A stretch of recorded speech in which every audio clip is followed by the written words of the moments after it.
Që prej ndarjes nga jeta të Konstandinës, sytë e Agron Vllakaj mbushen me lot kur kujton një jetë të kaluar me bashkëshorten e tij, e më keq ditët e saj të fundit pranë familjes.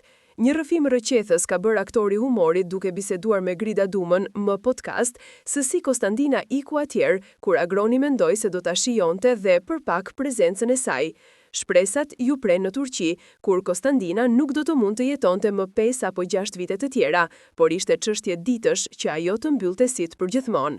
U zhgënjyem se kur ikëm në Turqi herën e fundit, thikën e mora unë, doktori më mori më njanë, më thanë se mbaroj, i thash ti sikur the 5-6 vjet, çdo gjë do ta shisnim për të fituar jetën e Konstantinës.